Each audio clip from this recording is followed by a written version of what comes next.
boxing fans here with none other than Macklin. We're here on Friday, weigh-in day. Oleksandr Usyk, Anthony Joshua, part 2.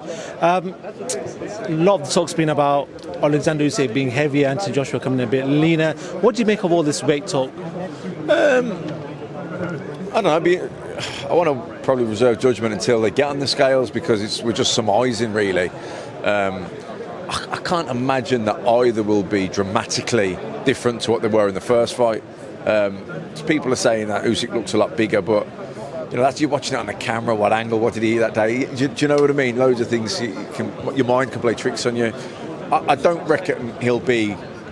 He might be a few pound heavier, but I don't think he'll be substantially heavier. Because why would you do that? He's never. You wouldn't win to the biggest fight of your life. I wouldn't imagine by being, substantially heavier than you've ever been before. If he's a few pound heavier, then he'll have obviously sparred at that weight and he's feel comfortable at that weight and stronger at that weight. Then that's fine. I don't think we're going to see any change massive. I think Joshua will be early 17 stone.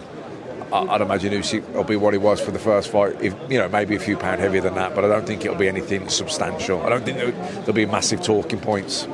I spoke to a lot of people this week about this fight. A lot of people, quite a few people have said that they feel like Usyk's going to be a lot more aggressive, which is why he's probably put on a bit more. Maybe in the first fight he sort of felt that he could have taken Joshua, not taken him out at that time, but this time around maybe he's put on that weight to sort of add that bit of weight to his punches. Do you feel like anything like that can happen? Do you feel like Usyk can stop Joshua?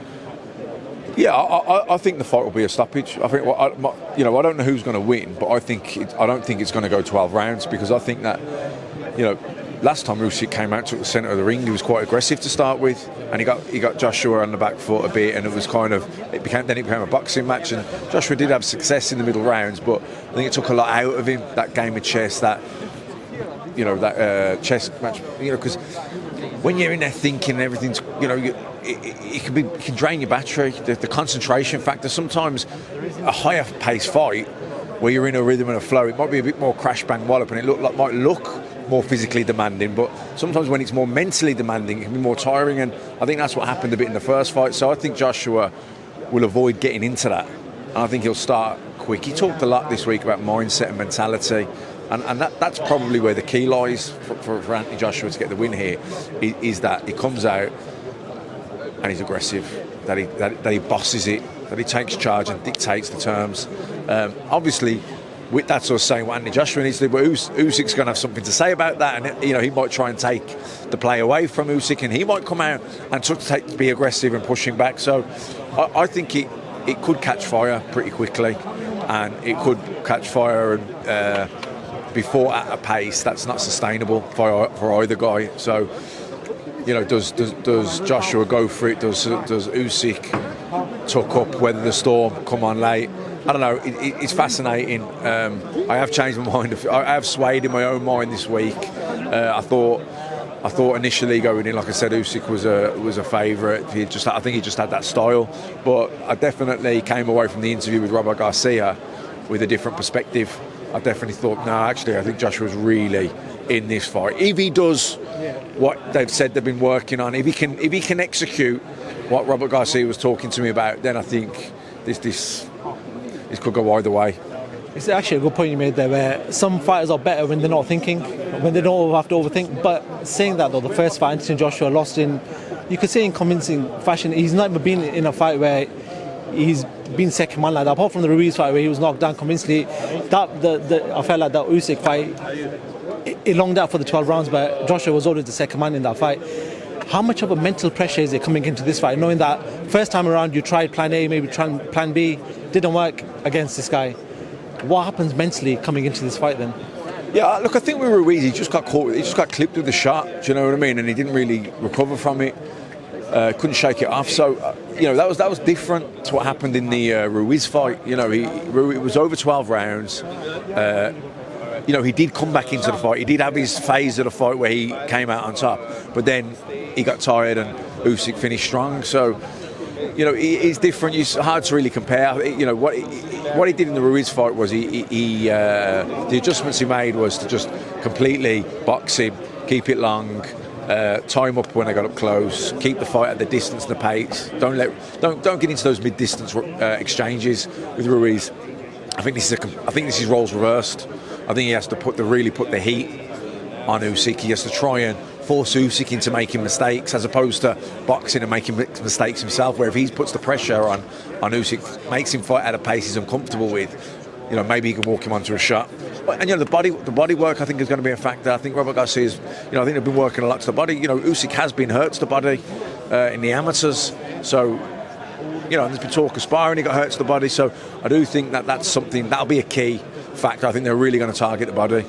I don't want to ask you for a prediction about how do you see the fight playing out, because it's very hard you've said to me now, you just changed your mind about 3-4 times in the last couple of days, but how do you feel like the fight might play out? No, my prediction is it'll end inside the distance.